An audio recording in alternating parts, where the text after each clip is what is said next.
Saudara, hari ini kita kembali merenungkan bagian firman Tuhan yang terambil dari kitab Roma, pasal yang ke-8, ayat yang ke-31 sampai 39. Kitab Roma, pasal yang ke-8, ayat yang ke-31 sampai 39, demikian bunyinya. Sebab itu, apakah yang akan kita katakan tentang semuanya itu? Jika Allah di pihak kita, siapakah yang akan melawan kita? Ia yang tidak menyayangkan anaknya sendiri, tetapi yang menyerahkannya bagi kita semua, bagaimanakah mungkin ia tidak mengaruniakan segala sesuatu kepada kita bersama-sama dengan Dia? Siapakah yang akan menggugat orang-orang pilihan Allah? Allah yang membenarkan mereka, siapakah yang akan menghukum mereka? Kristus Yesus yang telah mati, bahkan lebih lagi yang telah bangkit, yang juga duduk di sebelah kanan Allah yang malah menjadi pembela bagi kita. Siapakah yang akan memisahkan kita dari kasih Kristus? Penindasan, atau kesesakan, atau penganiayaan, atau kelaparan, atau ketelanjangan, atau bahaya, atau pedang. Seperti ada tertulis, oleh karena engkau kami ada dalam bahaya maut sepanjang hari, kami telah dianggap sebagai domba-domba sembelihan. Tetapi dalam semuanya itu kita lebih daripada orang-orang yang menang oleh Dia yang telah mengasihi kita. Sebab aku yakin bahwa baik maut maupun hidup, baik malaikat-malaikat maupun pemerintah-pemerintah, baik yang akan datang maupun baik sekarang maupun yang akan datang, atau kuasa baik yang di atas maupun yang di bawah, ataupun sesuatu makhluk lain, tidak dapat memisahkan kita dari kasih Allah yang ada dalam Kristus Yesus Tuhan kita. Sedemikian jauh pembacaan firman Tuhan. Sebelumnya mari kita berdoa bersama-sama. Tuhan, kami sadar kami sangat terbatas untuk memahami kebenaran firman-Mu di tengah-tengah pergumulan yang sedang kami alami. Namun kami rindu bahwa pada pagi hari ini, Roh Kudus memimpin hati dan pikiran kami untuk memahami akan kebenaran firman Tuhan, sehingga kami bisa menghadapi semua pergumulan yang saat ini ada di depan kami, dengan tetap percaya bahwa Allah tidak pernah meninggalkan kami. Berfirmanlah Tuhan, kami siap untuk mendengar. Di dalam nama Tuhan Yesus kami berdoa. Amin. Saudara, tema atau subtema bulan ini adalah berjalan di dalam kasih. Berbicara tentang kasih, terlebih tentang kasih Allah, maka terkadang kita bertanya, Tuhan, kalau Engkau mengasihi aku, kenapa semua ini Tuhan izinkan terjadi? Dan banyak perbandingan atau peristiwa-peristiwa yang bisa kita jadikan perbandingan untuk bertanya kepada Tuhan, karena hal-hal yang sangat tidak bisa kita terima dengan akal dan hati kita, karena kesulitan-kesulitan, karena kesusahan dan berbagai hal yang tidak menyenangkan hati kita. Kalau semua perjalanan hidup kita semua mulus sesuai dengan keinginan kita, mungkin akan sangat mudah untuk kita memahami kasih Allah dan kita mengatakan terima kasih bahwa Engkau memelihara kami. Tapi bagaimana kita memahami kasih, khususnya kasih Allah dalam hidup kita, ketika justru menghadapi hal-hal yang tidak kita inginkan?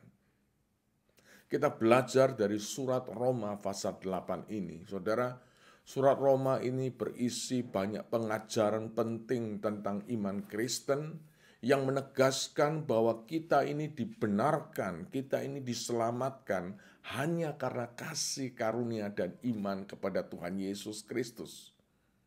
Namun dalam menjalani keselamatan itu bukan berarti bahwa semua yang kita jalani di dunia ini menjadi enak dan menyenangkan. Karena selama kita hidup di dunia ini ada banyak hal yang terjadi. Ada pergumulan-pergumulan hidup dalam kehidupan orang percaya. Karena itu ayat 18 sebelumnya dikatakan, sebab aku yakin bahwa penderitaan zaman sekarang ini tidak dapat dibandingkan dengan kemuliaan yang akan dinyatakan kepada kita. Rasul Paulus pun ketika dia sedang melayani Tuhan dengan giat-giatnya, banyak tantangan, banyak usaha-usaha yang menggagalkan, bahkan juga mau membunuh dia. Dan banyak pengalaman-pengalaman yang pahit secara manusia, yang sulit dijelaskan, tapi itu dialami. Namun kita ingat juga dalam ayat yang ke-28, kita tahu sekarang bahwa Allah turut bekerja dalam segala sesuatu untuk mendatangkan kebaikan bagi mereka yang mengasihi Dia, yaitu bagi mereka yang terpanggil sesuai dengan rencana Allah. Nah, bertolak dari penjelasan itulah Paulus menjabarkan kembali di dalam ayat yang ke-31 sampai yang ke-39 yang sudah kita baca ini. Mari kita belajar beberapa hal penting, khususnya di tengah-tengah peristiwa yang kita alami. Baik kita yang sedang mengalami pergumulan, dalam pergumulan pekerjaan, dalam pergumulan kesehatan, sakit, penyakit, maupun pergumulan apapun. Dikatakan dalam ayat 31 dan 32, saya ulangi baca, sebab itu apakah yang akan kita katakan tentang semuanya itu? Jika Allah di pihak kita, siapakah yang akan melawan kita? Jadi jika Allah di pihak kita, siapakah yang akan melawan kita?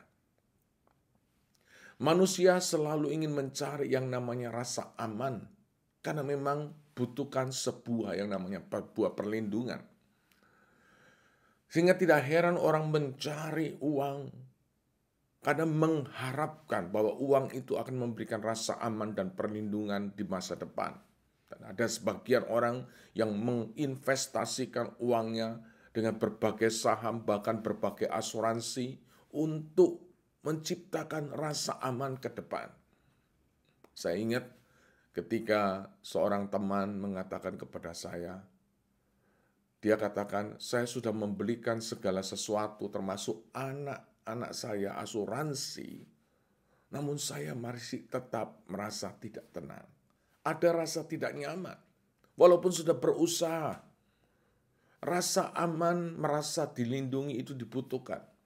Bahkan tidak jarang, sebagian orang yang mencari teman hidup adalah mencari teman hidup yang memberikan rasa aman dan nyaman. Makanya ketika seorang mencari teman hidup, terkadang bertanya, apa pekerjaannya, apa kedudukannya, gajinya berapa, bahkan ada yang bertanya, pantas tidak ketika saya mau menikah, calon suami atau calon istri saya itu saya tanya gajinya berapa. Mengapa? Karena menginginkan rasa aman ketika memasuki rumah tangga. Uang, jabatan, dan segala sesuatu seringkali dijadikan rasa aman. Tapi semua itu masih membutuhkan yang namanya pembuktian. Nah, karena itu saudara, tetapi Allah berbeda. Allah tidak perlu kita tunggu buktinya bahwa kita ini dikasih oleh Allah. Kenapa? Karena Allah sudah membuktikan. Makanya di dalam ayat itu dikatakan, ia yang tidak menyayangkan anaknya sendiri, tetapi yang menyerahkannya bagi kita semua. Bagaimanakah mungkin ia telah tidak mengaruniakan segala sesuatu kepada kita bersama-sama dengan Dia. Jadi artinya semua sudah dibuktikan oleh Allah, sedangkan apa yang sedang kita cari, rasa aman, harta, kedudukan, dan sebagainya, itu pun masih menunggu pembuktian apakah nanti benar-benar memberikan rasa aman. Kita bersyukur bahwa Allah sangat mengasihi saudara dan saya. Dan itu bukan cuma slogan, tapi sudah dibuktikan. Artinya Dia sudah memberikan anaknya yang tunggal, yang paling berharga. Dalam kitab Petrus dikatakan, 1 Petrus dikatakan bahwa nilainya melebihi emas dan perak. Itu pun sudah diberikan kepada kita. masakan di dalam segala sesuatu Dia tidak menolong atau memperhatikan kita. Karena itu sangat penting untuk kita memahami, saudara, dasar iman ini. Bahwa kita tidak bisa membandingkan peristiwa dalam hidup kita, apa yang kita alami, seolah-olah dibandingkan dengan kasih Allah. Karena kasih Allah sudah terbukti, sudah dinyatakan, dan nilainya tidak terhitung dengan harta di dunia ini yang seringkali justru dijadikan perlindungan dan rasa aman bagi manusia. Yang kedua, saudara, kalau kita perhatikan dalam ayat yang ke-33 dan 34, dikatakan, siapakah yang akan menggugat orang-orang pilihan Allah? Allah yang membenarkan mereka. Siapakah yang akan menghukum mereka? Kristus Yesus yang telah mati, bahkan lebih lagi yang telah bangkit, yang juga duduk di sebelah kanan Allah, yang malah menjadi pembela kita. Saudara perhatikan kata akan yang 2 kali disebut. Akan berarti berbicara tentang hal yang di depan. Kasih Allah bukan hanya sudah dinyatakan, kasih Allah juga dialami. Masa lalu sudah dikerjakan, masa kini dan masa yang akan datang. Sehingga ketika Kristus sudah mati untuk kita, untuk menunjukkan kasih-Nya kepada kita, maka bukan hanya Dia cuma melakukannya untuk masa lalu kita, tetapi masa kini dan masa depan pun kita tetap dikasih Allah dengan Dia terus menjadi pembela kita dalam menghadapi semua gugatan iblis, dalam menghadapi semua gugatan peristiwa hidup yang membuat hidup kita terus dipersalahkan. Tapi sebenarnya kita sudah dibenarkan, bukan karena kita orang benar, tetapi karena kasih karunia dan iman. Nah, karena itu seringkali kita mengukur kasih Allah itu dengan perasaan, dengan pikiran kita, dengan peristiwa-peristiwa yang kita alami, itu tidak benar. Karena peristiwa yang kita alami tidak mengubah kasih Allah dalam kehidupan saudara dan saya. Apapun yang terjadi, jangan kita merasa bahwa jika keadaan baik, maka Allah mengasihi dan menjadi pembela kita. Dan jika kita mengalami hal yang tidak baik, maka kita simpulkan bahwa Allah tidak mengasihi. Jika doa terjawab, maka Allah mengasihi kita. Jika doa tidak terjawab, maka Allah tidak mengasihi kita. Nah, seringkali kita menilai seperti itu, bukan? Mengapa? Karena kita terbatas dan sering menilai apa yang belum selesai yang dikerjakan oleh Allah. Di tengah peristiwa, kita melihat sesuatu yang buruk, kita mengambil kesimpulan. Namun Alkitab mencatat dalam 33 dan 34 ayat ini, bahwa Allah tidak pernah bekerja setengah-setengah. Dia bukan hanya sudah melakukannya, tetapi Dia juga akan terus melakukannya, mengasihi dan menjadi pembela saudara dan saya. Sehingga dengan demikian kita tidak perlu khawatir apapun yang terjadi dalam hidup kita. Karena itu tidak akan mengubah kasih Allah dalam hidup Anda dan saya. Kita bersyukur punya Allah yang luar biasa. Kasih-Nya melimpah. Yang ketiga, saudara, kalau kita perhatikan di dalam ayat yang ke-35 sampai ayat yang ke-39, intinya dikatakan bahwa tidak ada yang bisa memisahkan kasih Allah kepada kita. Dan di situ disebutkan tentang keadaan, tentang kekuasaan, tentang pribadi-pribadi, siapapun dia, termasuk malaikat, penguasa, semuanya tidak bisa memisahkan kita dari kasih Kristus.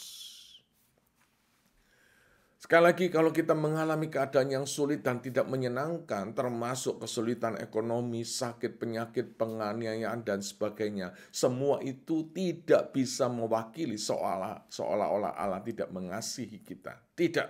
Bahkan ketika kita diizinkan dalam keadaan sulit oleh yang lebih berkuasa dari kita secara dunia, itu pun tidak menyatakan bahwa Allah tidak mengasihi kita karena kita merasa seolah-olah dibiarkan. Apalagi kalau hanya hal sepele, karena hanya doa yang tidak dijawab, lalu kita terlalu cepat mengambil kesimpulan bahwa Allah tidak mengasihi kita semua. Saudara, dalam keadaan apapun, kita seringkali bersikap seperti anak kecil. Ketika seorang anak menginginkan sebuah mainan, benda yang dia suka, yang dia sendiri tidak tahu bahwa itu membahayakan hidup kita. Namun ketika orang tuanya tahu bahwa anak ini mengambil benda itu, langsung benda itu diambil dan tidak diberikan kepada anak ini. Dan anak ini minta meraung-raung, nangis, tapi ayahnya tidak memberikannya. Anak ini nangis dan merasa bahwa ayahnya tidak mengasihi dia. Padahal ayahnya tidak memberikan itu bukan karena tidak mengasihi, tapi justru tidak memberikan karena mengasihi dan tidak menginginkan anak ini celaka. Karena itu saudara, ketika Allah tahu bahwa Dia akan datang ke dunia ini menjadi manusia dan manusia akan menolak Dia. Sekalipun manusia menolak Dia, Yesus Kristus tetap datang ke dunia ini melaksanakan misinya untuk menyelamatkan saudara dan saya, sekalipun ada penolakan. Begitu dia memperjuangkan kasih-Nya, walaupun ada penolakan, tapi dia melaksanakannya sampai mati di atas kayu salib. Masakan dalam hal-hal yang kita alami saat ini, tiba-tiba dia berubah dan tidak mengasihi Anda dan saya? Jelas tidak bisa. Tidak ada yang bisa memisahkan kasih Allah kepada kita. Peristiwa apapun, siapapun orangnya, tidak ada. 3 hal penting yang kita belajar di tengah-tengah pergumulan pandemi COVID-19 ini, yang ingin saya kembali tekankan. Yang pertama, kita bukan, sekali lagi, bukan berharap kepada kasih Allah, seolah-olah kasih itu masih membutuhkan pembuktian. Tapi kasih Allah sudah dibuktikan dengan kematian dan kebangkitan Tuhan Yesus. Yang kedua, apa yang Allah kerjakan bukan hanya menyangkut masa lalu, tetapi masa kini dan masa depan. Tidak ada yang bisa menggugat orang-orang pilihan Allah jika Allah sudah mengasihi, memilih seseorang, maka dia bukan hanya mengasihi, dia akan menjadi pembela saudara dan saya. Dalam keadaan apapun. Dan yang ketiga, tidak ada kondisi atau siapapun orangnya yang bisa memisahkan kasih Allah. Semua itu tidak bisa dibandingkan nilainya dengan kasih Allah yang luar biasa. Kalau demikian, di tengah-tengah perjalanan hidup kita yang saat ini mengalami masa sulit, masa penuh pergumulan. Mungkin sebagian kita sedang sakit, sebagian kita sedang mengalami pergumulan ekonomi, soal pekerjaan. Ingatlah bahwa kasih Allah sudah dibuktikan. Kasih Allah terus nyata dalam kehidupan saudara dan saya. Kiranya Tuhan memberkati kita semua dan menolong kita untuk tetap meyakini bahwa tidak ada satupun yang bisa memisahkan kasih Allah dalam hidup kita. Mari kita berdoa bersama-sama.